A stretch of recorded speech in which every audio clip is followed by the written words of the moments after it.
Hello, ladies and gentlemen. Welcome to Calls. This is the 2024 Arnold Palmer Invitational Data Dive Show. We have quite a lot to get into.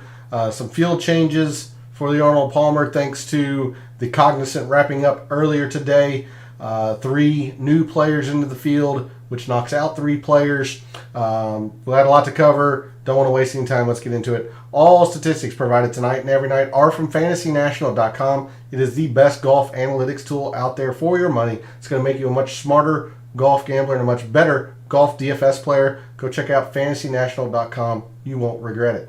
In the description to the video, there are links to all of the social media. First off, my X and Instagram, where I posted some research earlier today around the past 12 winners here at Bay Hill and the pattern that they all share. And on top of that, gave you the list of names of players in the field that qualify this week. So if you want to see the weekly research that I do on the PGA Tour, give me a follow at your preferred social media site, X or Instagram. X is also where I place my weekly betting cards and my top player usage in DFS for the week's tournament, for all the DFS contests that I play. So if you want to see those pieces of information, give me a follow over at X. And then lastly, for social media, Gabe's handle is in the description. He writes a very good article called The Fringe. It's a very good way to start your week of preparation and research.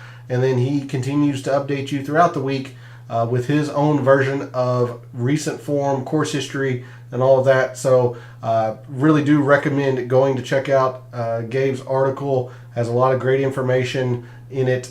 So go show him some support and subscribe to that article. It is free to do, by the way, which if you are a subscriber, you already know that you're going to be able to join us in his Substack chat every Wednesday evening after calls as we continue the DFS talk over there in his Substack chat. So you don't want to miss out on that either. And then lastly, for this intro, we are live. Chat is open. How did your Cognizant Classic end up going? Mine was about the worst it could have went for me. Shane Lowry kind of falls apart there towards the end of the tournament. I did have a small amount of Austin Eckroat, but not nearly enough. No Minwoo Lee, no Eric Van Rooyen. So my DFS lineups certainly cratered today. And so for yours truly, we're going to try to get back on the winning ways like we were at the Genesis a couple of weeks ago. So hopefully you had much more success than I did.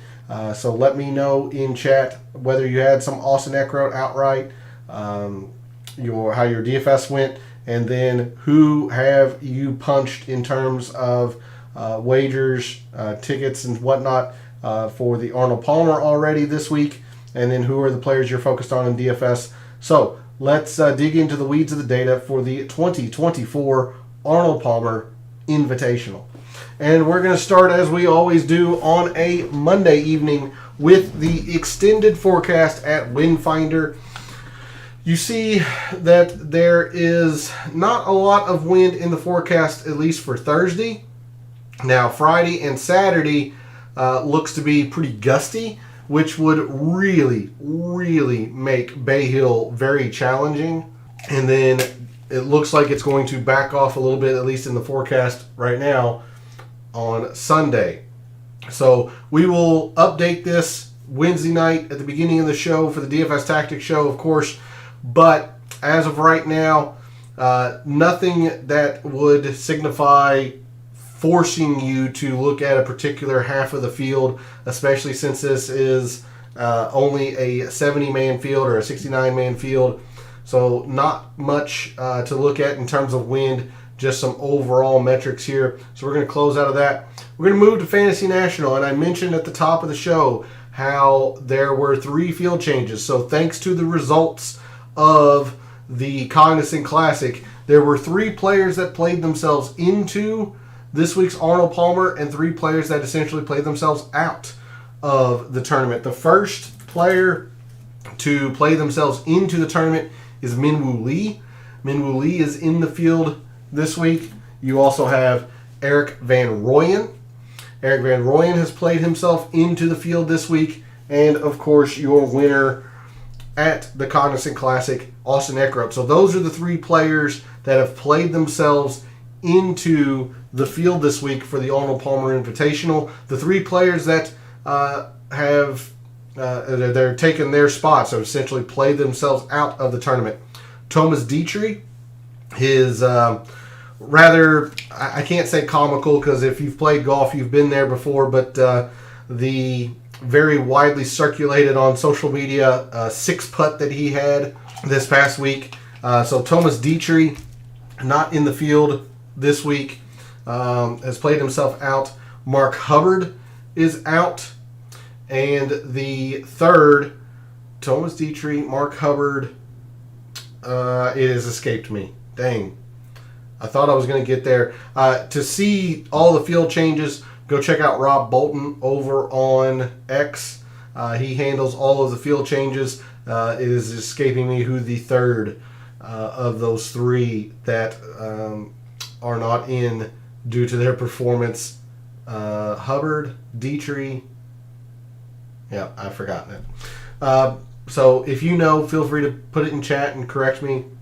But for the players that are in the field this week, what we know about Bay Hill, it is long and it is difficult. So we can look at long courses, those that are measured over 7,400 yards. Bay Hill measures about 7,470 or so.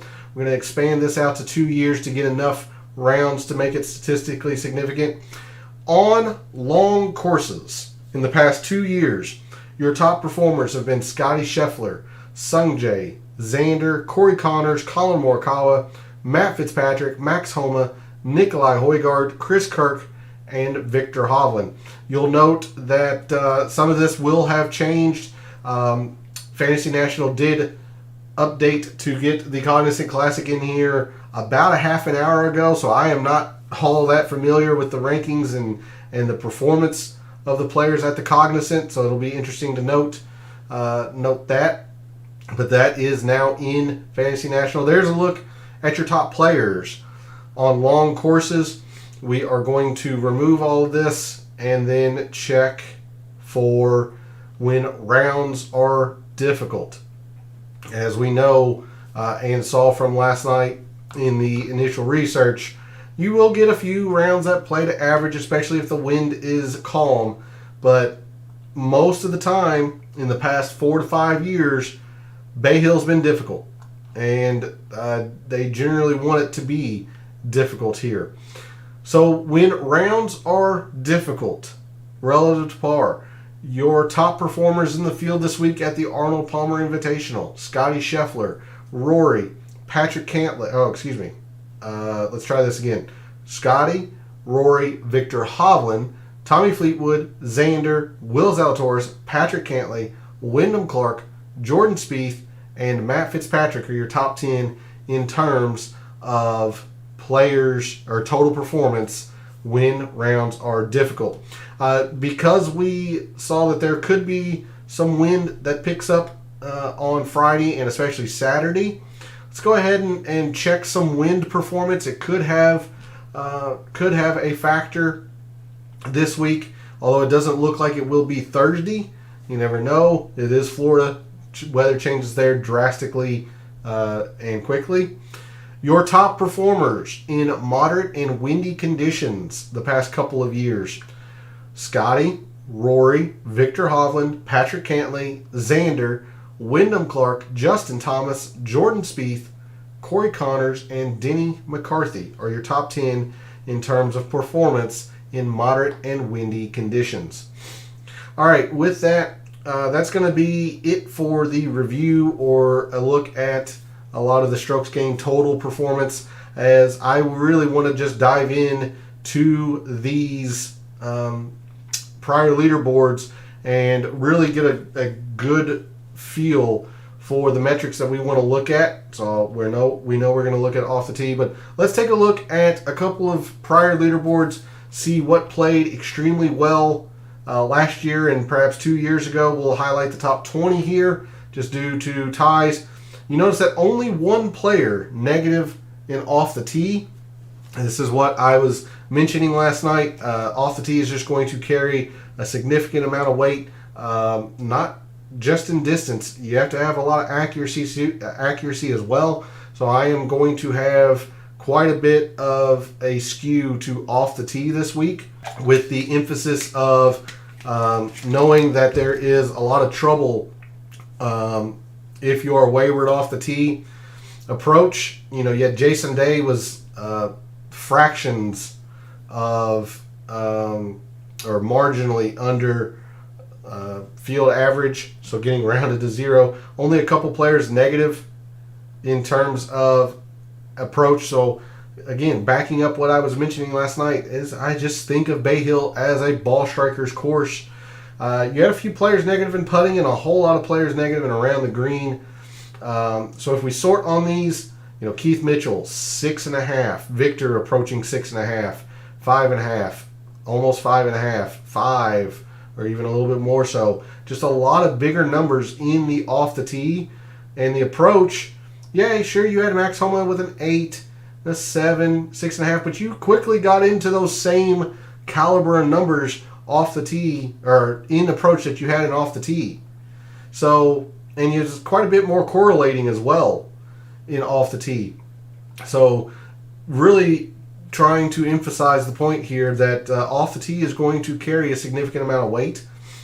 Around the green, sure, you got some cut making in here, but very quickly, pretty high up on this leaderboard, you're into the 3.5s and then the 2.5s. So I think around the green is going to play a small factor.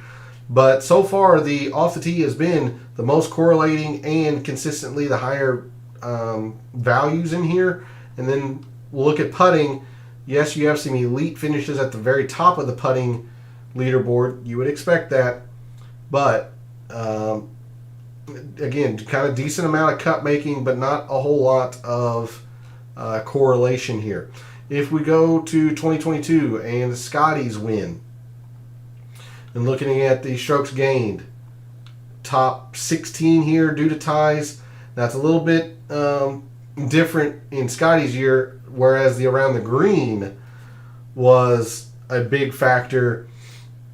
You only had one player negative, but I'm looking at some of these numbers again: 1.2, a 0.9, 1.7. Yeah, you got a couple of stellar performances from Russell Henley at a 5.5, and Lucas Herbert's a 6.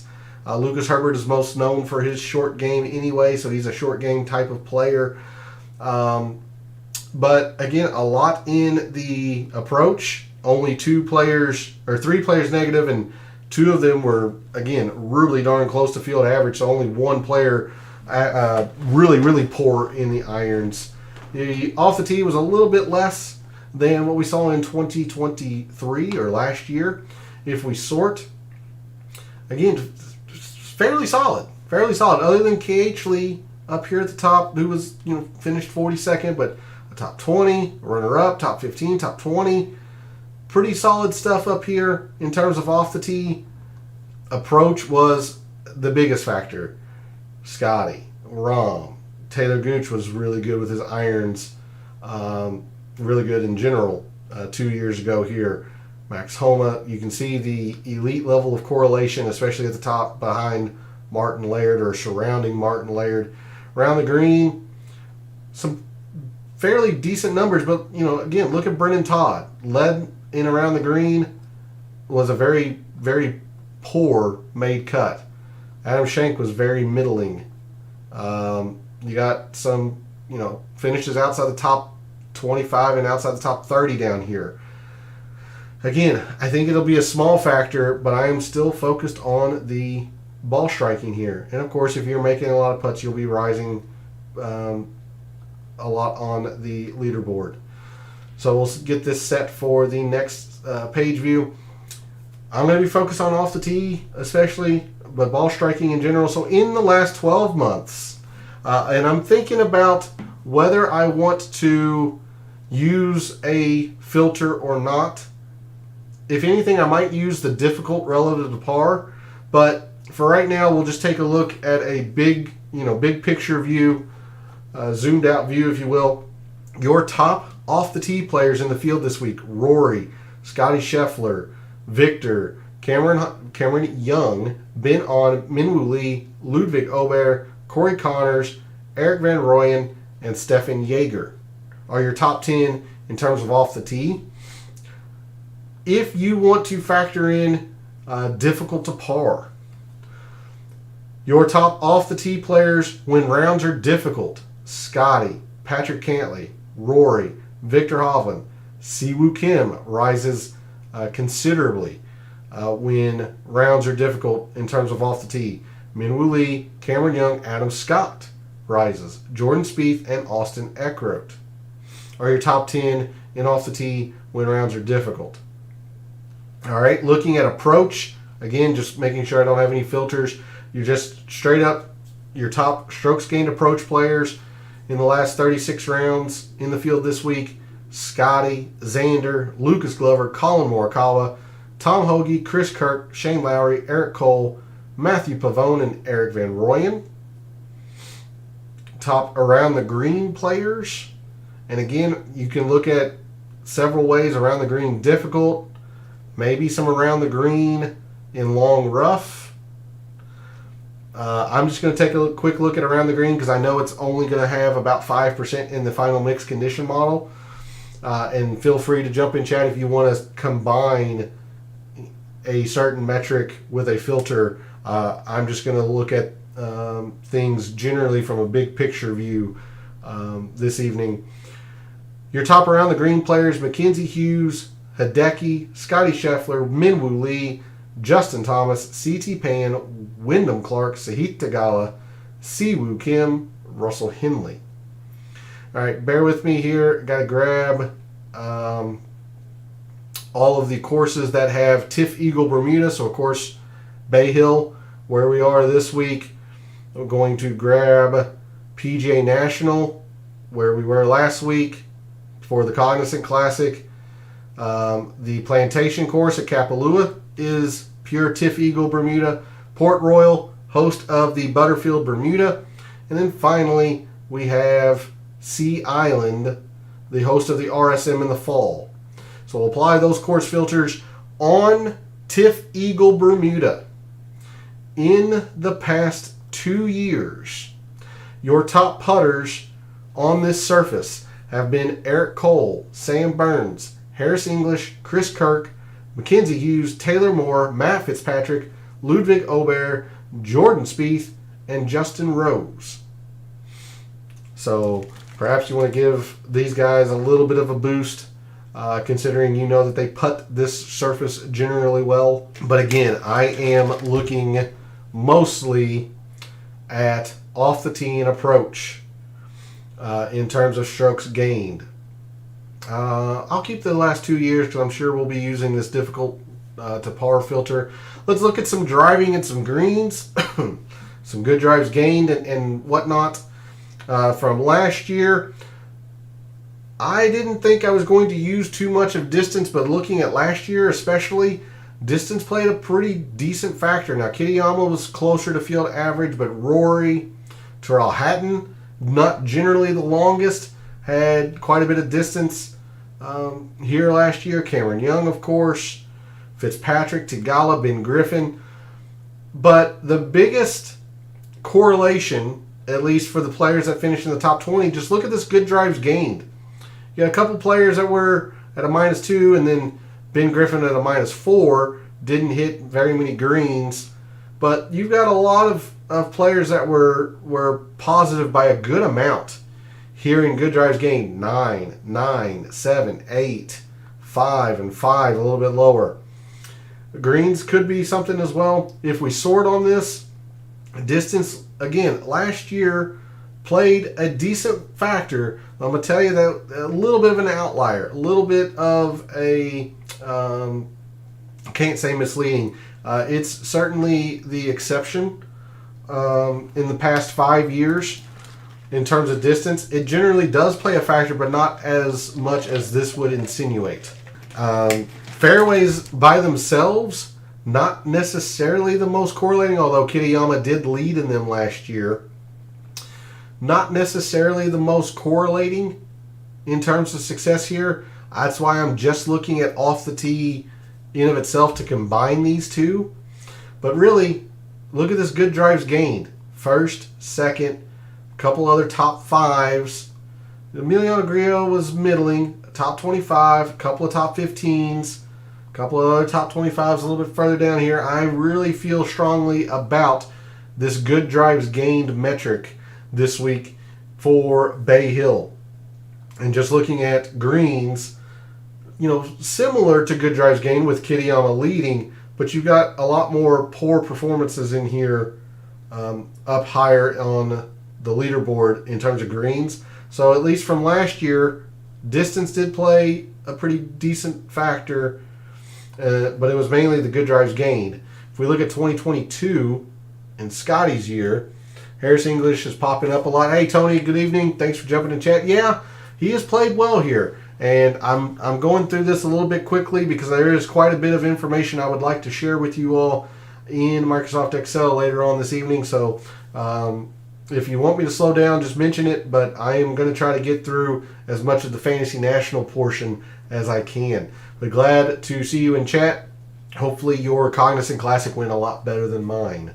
If we look at 2 years ago, this is more akin to what I was mentioning, how distance doesn't play the biggest factor. You got quite a few players that were negative, and a lot of these numbers are a lot closer to field average.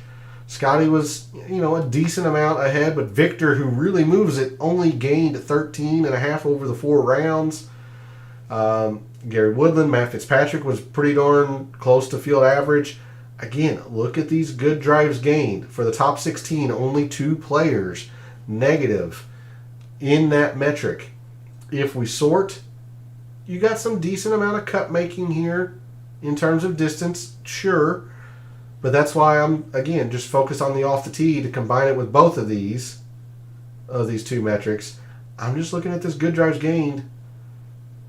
Not as correlating as it was last year, but a top 15, a top 20, a middling. Danny Lee was pretty darn poor. Sure, he hit just a bunch of greens. A couple of top 25s essentially, top 20, top 10. Lots of good stuff here in the good drives gained, and especially looking at the amount that there is in here. Greens, a little bit more correlating, but I'm still feeling pretty strong about this good drives gained. So we'll set this for the scoring. That'll be pretty easy to talk about when we get to that. All right, going to fairways and greens. Again, we can take a slight look at distance, but I'm focused on this good drives gained. So your top distance players, I'll just say the last 2 years: Rory, Minwoo Lee, Ben On, Ludwig Aubert, Adam Scott, Patrick Rogers, Wyndham Clark, Sam Burns, Jake Knapp, and Stefan Jaeger. If you think distance is going to play a little bit bigger or more of a factor than I am, then you might want to give these players a little bit more of a boost in your considerations for wagers and lineups and whatnot. But for me, I'm going to be looking at, when rounds are difficult, who are leading in these good drives gained. Fantasy National defines a good drive gained as a player has hit the fairway off the tee, or they are still hitting the green in regulation if they miss the fairway. Your top good drives gained players in the last 2 years: Colin Morikawa, Scotty, Tom Kim, Xander, Shane Lowry, Brendan Todd, Victor Hovland, Patrick Cantlay, Russell Henley, and Austin Eckroat. There's your top 10 there. We could absolutely look at some scrambling as well. So your top scramblers when rounds have been difficult to par: Denny McCarthy, Tommy, Max Homa, Matt Fitzpatrick, Brendan Todd, Andrew Putnam, Sam Burns, Sung Jae, Jason Day, and Cam Davis. All right, we'll get this set for the scoring. They're going to be pretty easy here. Looking at last year,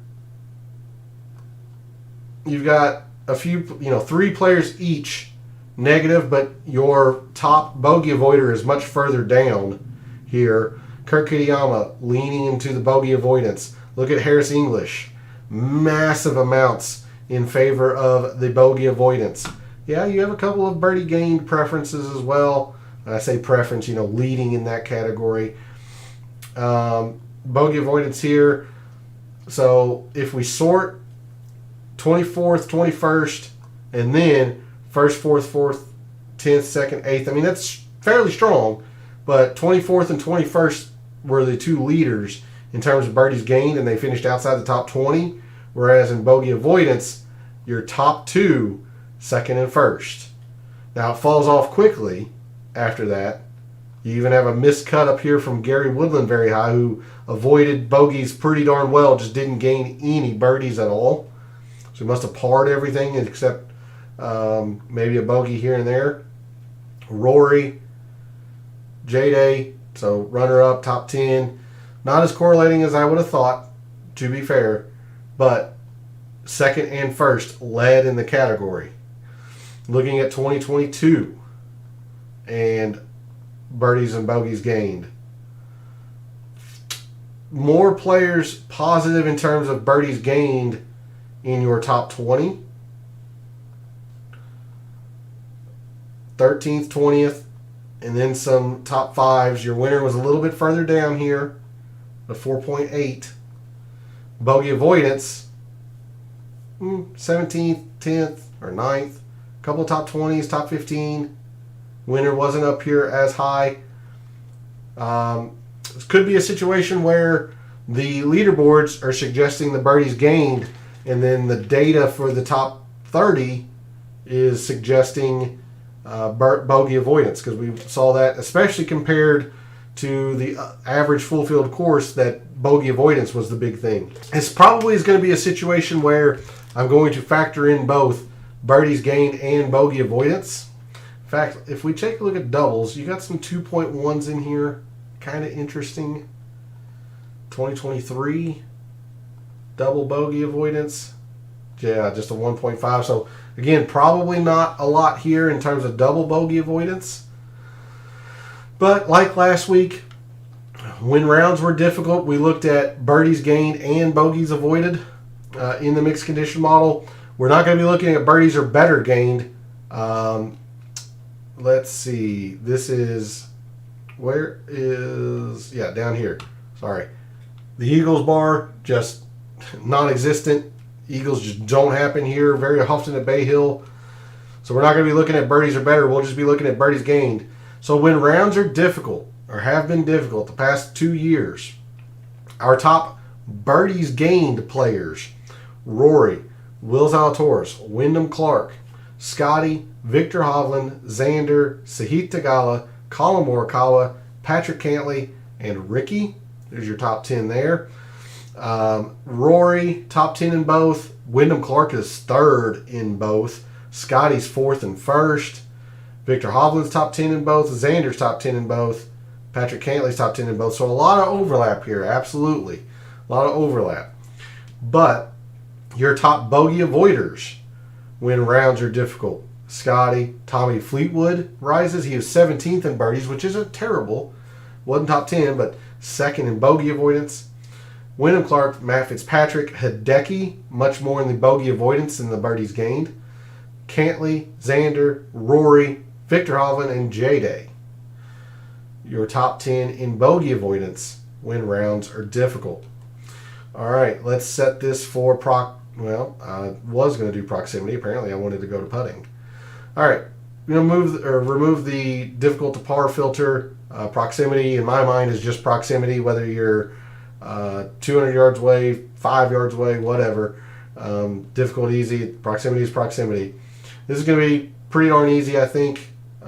If there is a range, we saw last night that it was in the 200 plus. You see Kurt Kitayama really excelled at that range last year. Majority of your players up here in the top 20 excelled at the 200 plus. Lots of green up here. Lots of green in the total procs, to be fair, as well.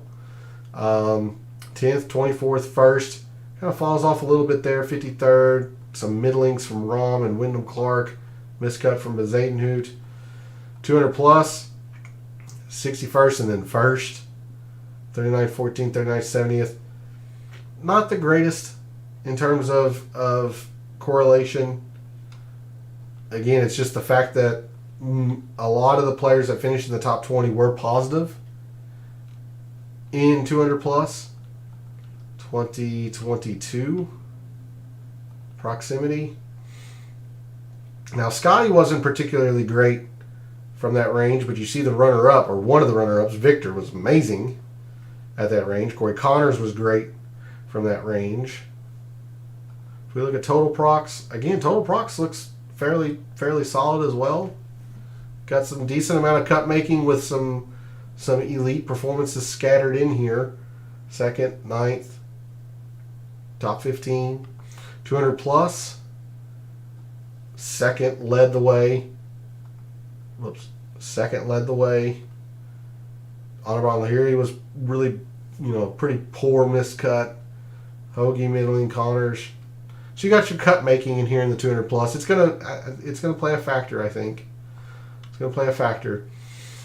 Your top total procs players in the field this week in the past 36 rounds: Scotty, Colin Morikawa, Lucas Glover, Chris Kirk, Tom Hoagie, Ludwig Aubert, Eric Cole, Justin Lauer, Tom Kim, and Rory. Of those 10, Aubert 4th, Colin Morikawa 7th in the 200 plus. Those two you would probably put pretty big star next to. They are top 10 in both total procs and I am so used to 200 plus being all the way to the right. So scratch that. Give me a second. 200 plus. They've changed that. It's now right here. So it's going opposite. I apologize. All right. 200 plus. You've got Scotty Scheffler, number 1 and number 8. Tom Hoagie, 5th and 1st. Rory, 10th and 3rd. So those three players, Rory, Hoagie, and Scotty Scheffler, you'd want to star those players as they are top 10 in both total procs and 200 plus. Specifically looking at 200 plus proximity, Tom Hoagie, Luke List, Rory, Corey Connors, Adam Svensson, Sammy Valimaki, Cam Young, Scotty Scheffler, Xander, and Sahith Theegala are your top 10 specifically at 200 plus proximity. All right, par 3s, 4s, and 5s. Par 3s, I spent a lot of last night talking about it. I'll continue to talk about it tonight. Par 3s were really kind of focused on just this range here. Although Scotty Scheffler didn't play that range all that well. Par 3s were a little bit less important in 2022. Even so, if you sort on it, 7th, 11th, top 20, a couple of middlings. Scotty Scheffler still, top 6 in the field in par 3 performance. Still going to have to play them well. Fitz top 10, top 15, top 15. So par 3s, pretty big factor generally here at Bay Hill. Not as much in the 200 to 225 a couple of years ago. If we look at last year, Kitayama's win, you see he really played them extremely well. 3.4 out of a 4.1 possibility. He didn't lead in the par 3s, but he was pretty darn close to it. Hatton. Now, Minwoo Lee was good in the par 3s. Didn't do much else correct, apparently. But was pretty good in the par 3s. Again, don't get too hung up here. Look at all these numbers. There's 0.2s. You might have a 1.2 occasionally. There's not a lot to be gained on that one par 5 or par 3, excuse me. There's only one par 3 that measures to this length. It's mainly in the 200 to 225 is what we're looking at in terms of the par 3. And I'll really back that up in Excel here in a moment. But your top par 3 performers from 200 to 225 yards in the past 36 rounds. Colin Morikawa, Justin Lauer, popped a couple of times now at 6,200, almost the bottom of the price board. Rory, Sahith Theegala, Ludwig Aubert, Luke List, Austin Eckroat, Adam Hadwin, Eric Cole, and Tom Kim. Here's your top 10 in terms of 200 to 225 par 3 performers. Moving right along to the par 4s. It's still going to be, needing to be played pretty well. Only one player negative in them. But they're going to carry a little bit less weight considering you have your full allotment of 4 par 3s and 4 par 5s here at Bay Hill. Now, last night it said that the 400 to 450 was the most important range compared to the average full field course, which was kind of interesting. We'll see. Kind of looks that way last year, at least. Only a couple players negative. Yeah, I mean, first, second, eighth, 10th, second, fourth, top 15. Par fours are still going to be, they're not going to be ignored by any means. You still got to play them well. It is 60% of the holes at Bay Hill. And Kitayama led or did his most damage on the 400 to 450. Pretty decent correlation there. Not as much here. Hopefully that's fairly obvious. 450 to 5. Decent, but again, you got a couple of miscuts pretty high up here in the 450 to 5. So really, your top performers were in the 400 to 450, which is interesting to think about considering the majority of or half of the par 5s fall from 450 to 5. Interesting. Just taking a quick look, like 458, that could, in theory, come down into the 400 to 450. 467 is pretty well, I would think, stuck into that range. 480 is definitely pretty well stuck into that range. Now 460 could come down. And 461 maybe. So you got a few, maybe 2 or 3 of those par 5s or par 4s that could fall under 450, maybe. 2022 par 4s. Again, you're going to have to play them well. Scotty didn't play them as well as some of his other playing competitors, but, not a single player negative in par 4s. 2 negative here, 2 negative here. 6.7, so 5th, 7th, 2nd. A couple of middlings and a miscut. You had your cut making in here. Nothing astronomical in terms of correlation, though, really. 52nd, 42nd, 61st. Winner. This is where it was the year before. 450 to 5s, which would make more sense considering half of the par 4s are in this range. But it certainly wasn't the case last year. So, interesting. Quite interesting.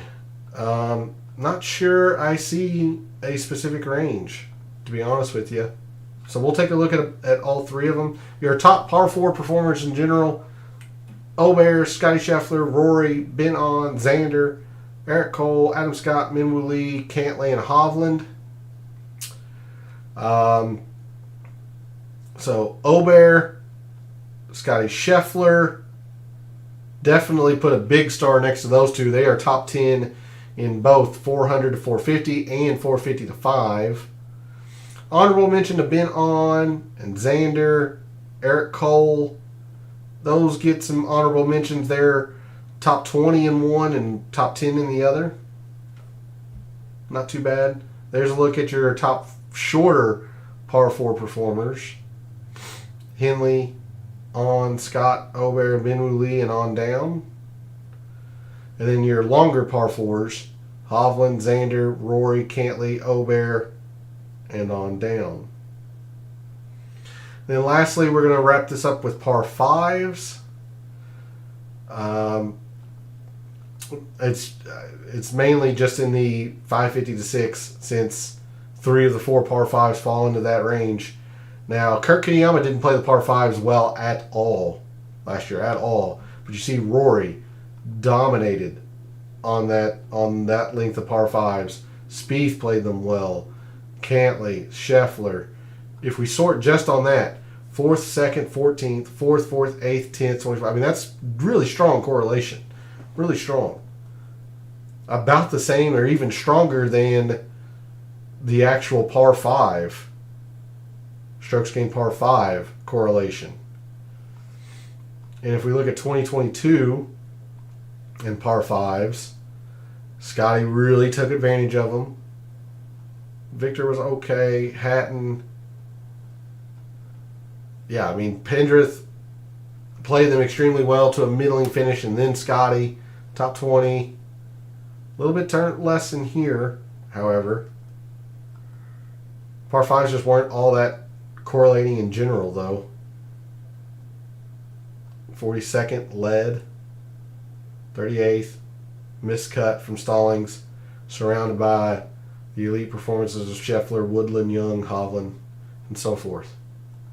So interesting stuff there. Your top par 5 performers from 550 to 600 in the field this week: Spieth, Grayson Murray, Wyndham Clark, Stephan Jaeger, Colin Morikawa, Harris English, Mac Hughes, Sam Burns, EVR, and Max Homa. All right, ran through that fairly quickly, so feel free to put something in chat if you want to look at something specific like a metric and filter combination. Right now, we're going to go to Microsoft Excel, take care of a few things because I do want to share with you all quite a bit here this evening, a lot with the research that I did over on social media. First thing I like to do, let's take a look at last year's mixed condition model, see what metrics I used, the percentages, filters, how it performed. So had 1, 2, 3, 4, 5 missed cuts in my top 20. About what I'm looking for, 4 to 5. Maybe a little bit on the bad end, considering this is a smaller field event, only 118 or 120 players. So 5 might be a little bit heavy on that, but I would have accepted 4 to 5. Kitayama was nowhere near the top of my rankings. 83rd for me, kind of came out of nowhere. Otherwise, Rory always going to be popular. Scheffler was popular.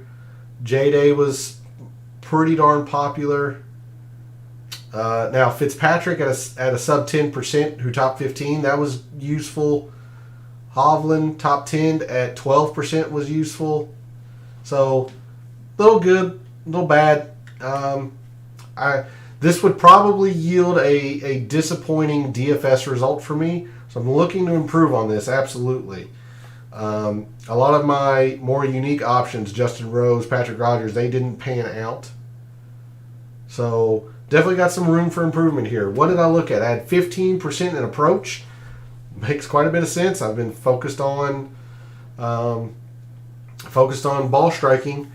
15% par 5s, that does not seem correct. I think I am going to be looking at just the 550 to 600 this week. So this is probably an area where that was just incorrect to look at. So that could, absolutely be a contributing factor here. Hey, good evening, Darnell. Back at it to lose. Yeah, it seems that way. I know it's been a rough couple of weeks, but that's just the way things go. You can't get discouraged.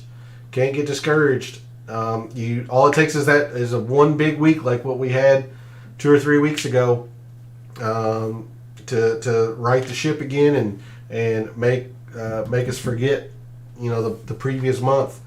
So hopefully we're going to find that winner, find some optimal plays this week. Thoughts on Keegan and Wyndham Clark? Tell you what, Keegan's played very, very well here. Very well here. Now, Wyndham Clark feels like he would fit, but I've got some concerns with Wyndham Clark. But we'll get into some of that here in a little bit. I do like Keegan. He's generally played well here. So par 5s, that seems incorrect. Putting 10%. If anything that's a little bit heavy, I might back it off a little bit to 5%. And of course, we'll be focused on just the Tiff Eagle Bermuda. So I can accept this being off from last year. Now that we're a bit more sophisticated, knowing what courses have the specific Tiff Eagle and whatnot. Yeah, 10% in the 200 plus proximity makes a lot of sense. 30% of the approach shots here at Bay Hill come from 200 plus. It's generally a very big factor. We saw a little bit of that in the prior leaderboards. 10% par 4s. I would have thought 5%, but boy, they were pretty darn correlating, weren't they? So that probably does feel about correct. 10% in the par 4s. Only 5% in the off the tee. This feels very, very light. This feels very wrong. Going to be upping this percentage of off the tee quite a bit this year. So that is some percentage that we're going to add to. 5% around the green. I used the long rough filter. Whether or not that's correct, you can use long rough, maybe difficult to par, maybe just around the green in general. But I'm feeling pretty good with the 5%. Just don't know if I want to combine the around the green with that filter. I went 5% bogeys and I went 5% doubles. I think it's fair to say the doubles isn't really needing to be looked at. We looked at that in the prior leaderboards. Not a lot to be gained there. So 5% bogey avoidance. I would have thought this needed to be 10%. And I think it does need to be 10% when I look at how predictive these were. But man, we need to factor in the birdies gained too, because that was really, really correlating. As I was talking about, I did look at good drives, 5% when it's difficult. I also looked at greens. I don't know if I'm going to do greens this year. I'm really kind of thinking it's going to be the good drives gained. The more I've thought about it this week, leading into Bay Hill, the more I really like the thought of trying to find players that are either going to hit the fairways, or if they're good enough with their irons to find the green if they're in the rough. And I ended my mixed condition model last year with some specifics. The only par 3 factor I had was in the 200 to 225, but it was only at 5%. I think this is very incorrect. Like the off the tee, I think it needs to rise in consideration or in percentage weight in the mixed condition model. And you see I did have 5% in the 400 to 450 specific range of par 4s. How predictive were these? Some of them were pretty good and some of them weren't. Approach, pretty darn solid. Pretty darn solid in terms of predictability. The par 5s weren't. And this is why I think this was just incorrect. We need to look at the specific range of par 5s here, and absolutely no reason to have 15% in there. We need to bring that down. So 2 different things that we need to change with that. Look at the different metric and bring the percentage down. Putting was not very good at all, but again, I can accept that, knowing that we're a little bit more sophisticated now. Going to narrow down the exact courses that have TIF Eagle Bermuda and who puts TIF Eagle Bermuda better, or the best. So I can accept that now that we're a bit more sophisticated. Prox 200, boy, look at that. That was the most predictive metric last year for the players that finished in the top 28, or maybe it was top 30. 42 is very, very strong. So it was, even better than the approach. 200 plus is going to give us a lot. Par 4s were okay, nothing great. Off the tee, another reason why I'm harping on off the tee this week. It was very, very predictive last year. It generally has been. It's been a very consistent metric year over year at Bay Hill in terms of predictability. Around the green was fine. Bogey avoidance, very strong. Now, surprisingly, at least for me, the good drives gained weren't nearly as high as I thought. I still think it's correct to look at good drives gained. And then the par 3s, 200 to 225, was the worst performing metric other than the putting. So, maybe not as heavy in the par 3s as I would have thought, but again, we're getting ready to go look at some specific data to Bay Hill, and I'll show you why I'm stubborn believing that this is going to be an important factor this week. So there's a look at last year's mixed condition model, how it performed, how predictive it was, all of that. So let me save that, and we're going to go to the heavy detail of Bay Hill and the Arnold Palmer Invitational. Other than last year when it jumped in importance, it's been fairly consistent. Now 2022 was actually a little bit less, but it's been fairly consistent year over year. You had a slight drop, and then you had a big increase in the past 2 years. So again, somewhere in the middle, I think it's probably where it's going to be. Approach, surprisingly, has been decreasing year over year here. I still think it's correct to look at it, but that's why I'm looking more so in the off the tee, because it's generally been more consistent. Around the green's been everywhere. 2022 it mattered a lot. 2021 it mattered a lot. Last year it didn't hardly matter at all. I do not like volatile statistics. That's why I don't really like putting as well. Having said that, the past 4 years at Bay Hill has been pretty consistent in terms of how important the putting has been. So this is why I'm only going 5% in the around the green. It's just generally a pretty volatile statistic around Bay Hill. So we're going to be heavy in the off the tee. I wanted to put 15% in approach, but man, it's pretty it's stark to see. It's just decreased in value year over year, essentially. The putting's been pretty consistent these past 4 years. Moving into driving and greens, look, there was a big outlier last year. Having said that, the opposite of the approach, with the approach losing in importance year over year, the driving has gained slightly year over year. It just took a massive jump last year. I wouldn't be surprised if we're more in line with this. But this is why I'm factoring in off the tee as opposed to just distance, because you got to find fairways, and we've seen that with the good drives gained here. And greens have slowly lost in importance year over year as well. Going to birdies and bogeys.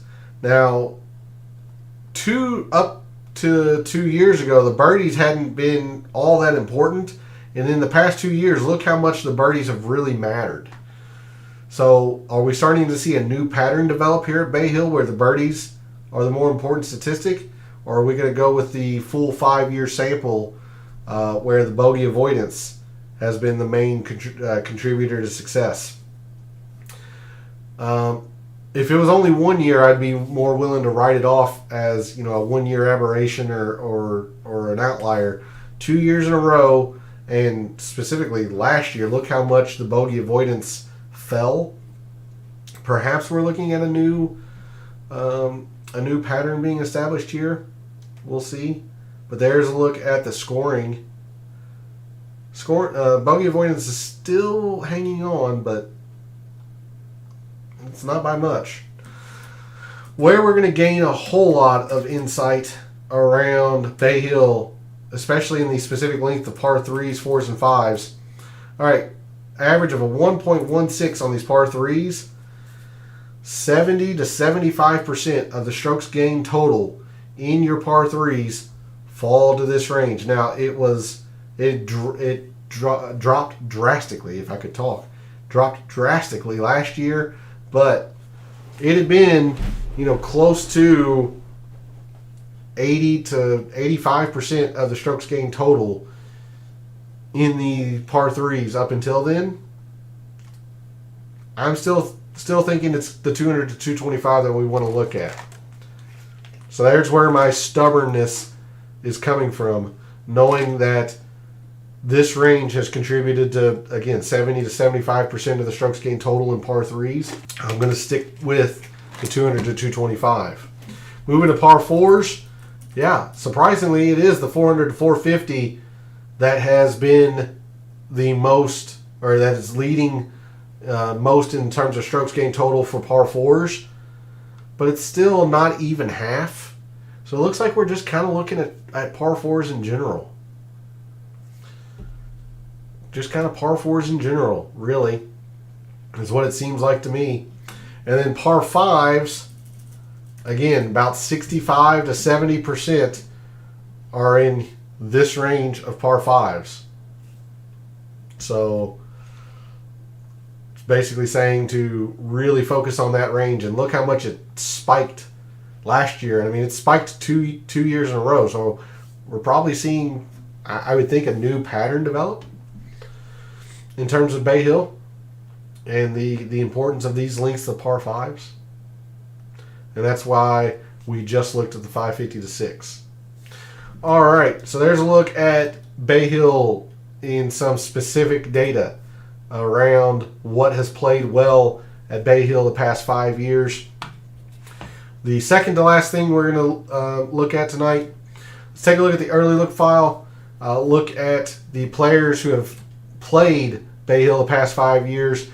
These metrics that we have went through tonight, what we think is going to play well, and who's been the best at those metrics at Bay Hill. So in the past 5 years, Your best off the tee players here, Patrick Cantlay, it's only one time. Grillo has been very good off the tee here.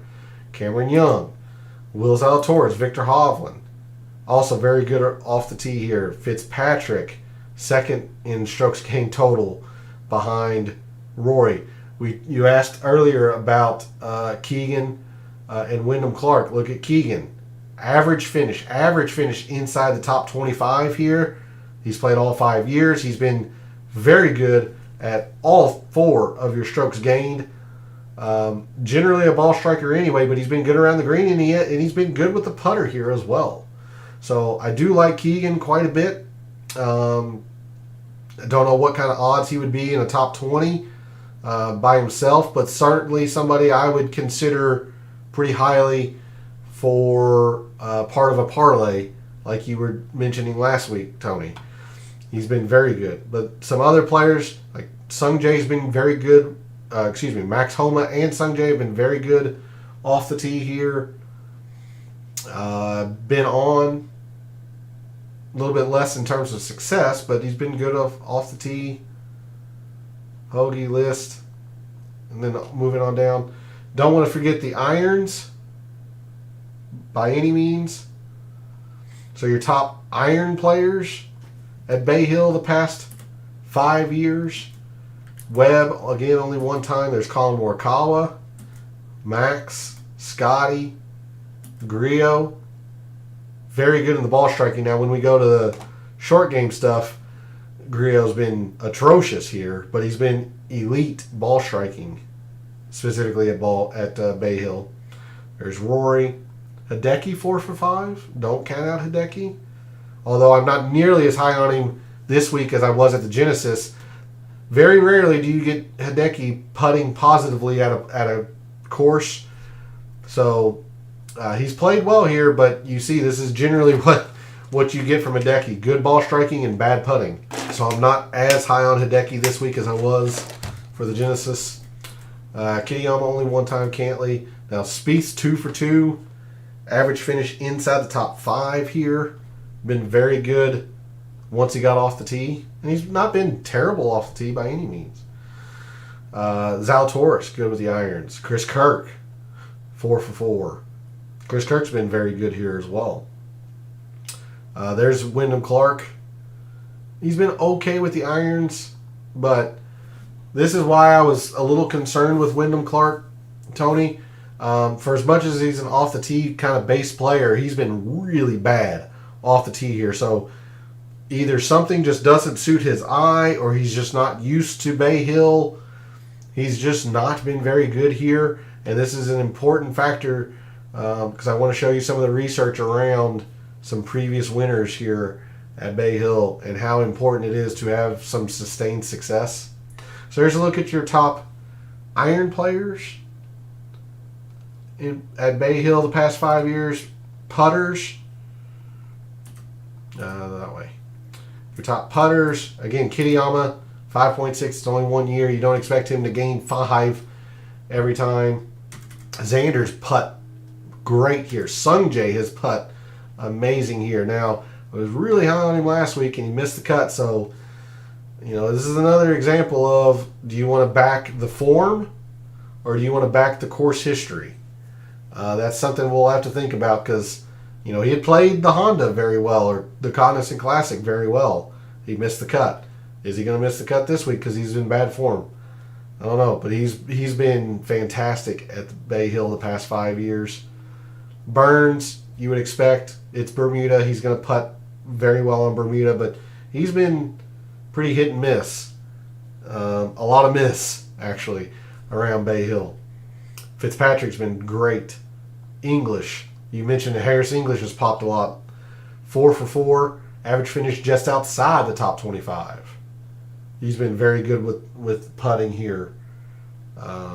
Mentioned Harris English earlier, Tony, is what I meant to say. Spieth, Bezadenhout, McCarthy, all-world putter. Kirk and Brendan Todd again putting well here. Rogers has put well here. Homa, Rory. So I do want to look at good drives gained. I'm just going to be stubborn. I think it's a good drives gained. Kitayama, gosh dang it. Kitayama, Cantlay. So there's Griot again. Been on. English, J-Day, only 2 for 2, but average finish of 21st. Rory, Hideki. He has to putt well. Matt Fitzpatrick. Hopefully, I didn't get a whole lot right with Cognizant, but hopefully you stayed away from Corey Connors. I know he made the cut, but it was a pretty disappointing weekend for him.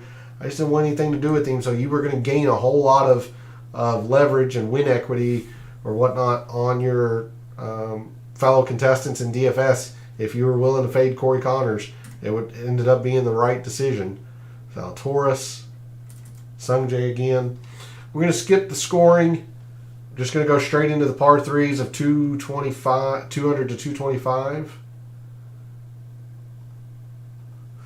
Boy, Fitz looked good this week. Yeah, I mean, he played well. I was surprised that he actually ended up ending up in the top 20, but I'm going to be backing him again this week.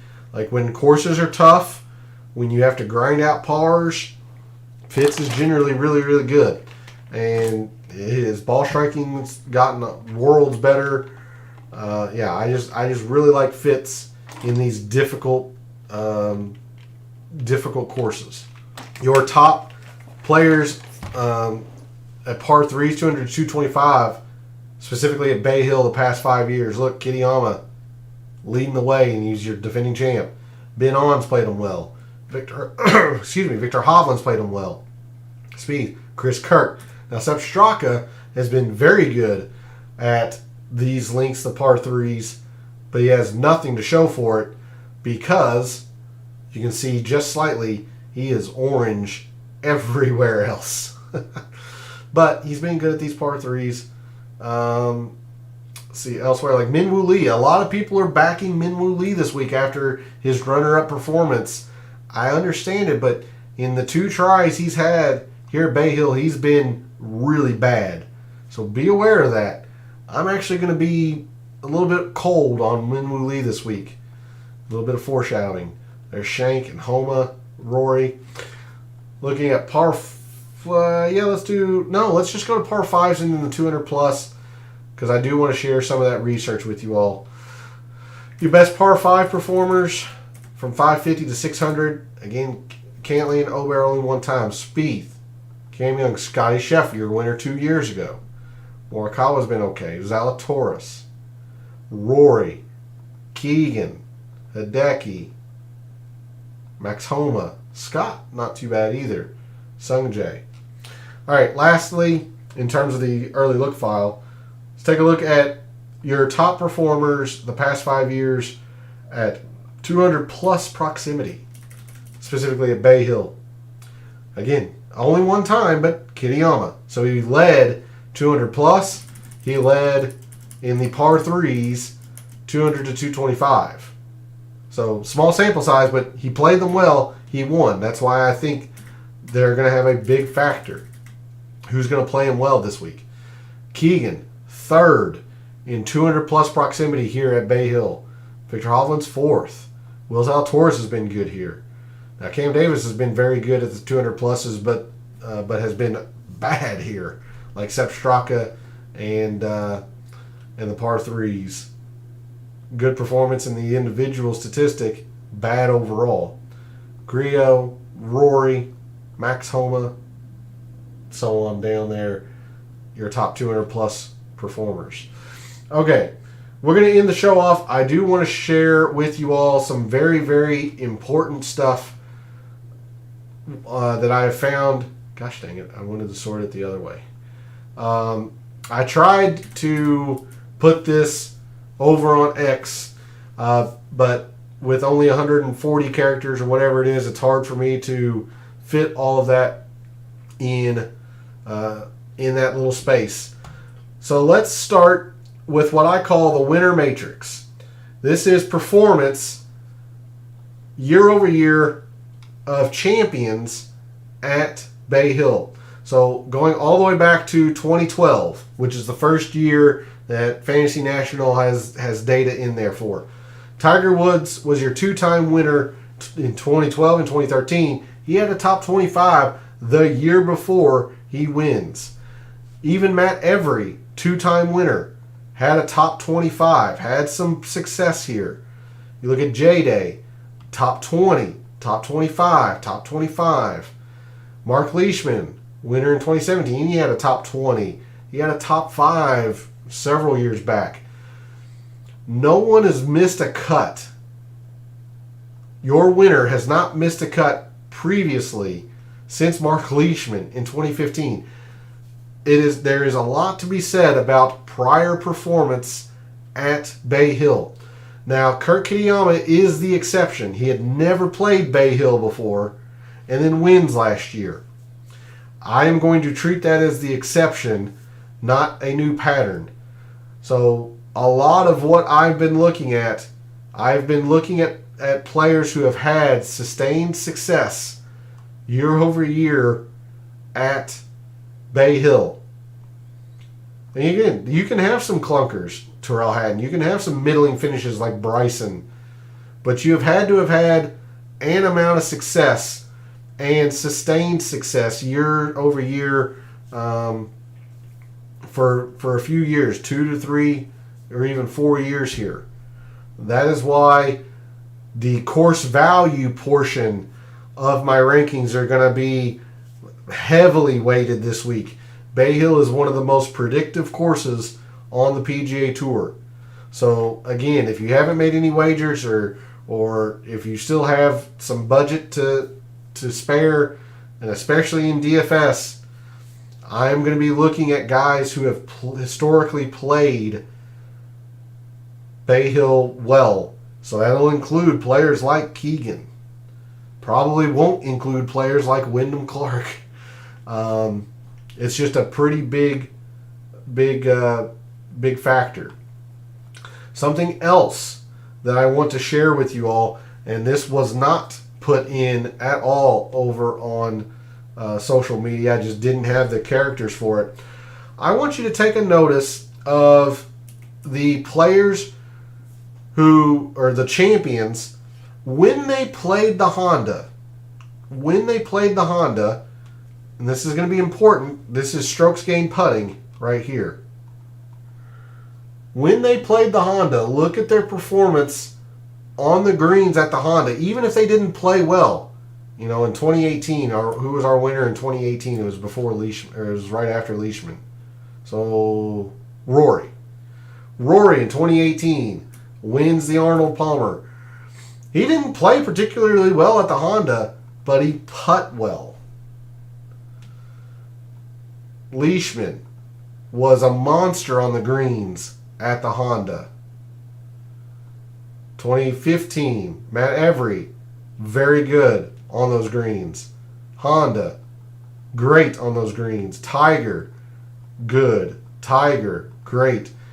If a player has played the Honda, then came and played the Arnold Palmer, they're in a big significant advantage because both of those courses have Tiff Eagle Bermuda. So I'm going to end the show off tonight. Let's take a look at the performance at the Cognizant Classic this past week. Van Rooyen was there. And let's look at some of these players who are playing this week and how they did putting. So Austin Eckroat putt extremely well. Sorry, there you go. Eckroat putt extremely well. Yeah, that's going to be too much. Sorry. Minwoo Lee was slightly positive. Van Rooyen was a monster on those greens. Shane Lowry, very good. Someone else to think about. Cameron Young putt well. Jake Knapp, okay. All right. Let's see. Ben On, okay. Somebody to maybe be a little bit cautious about. Rory didn't putt well at all. Now, yes, putting is fickle. It can be good one week and bad the next.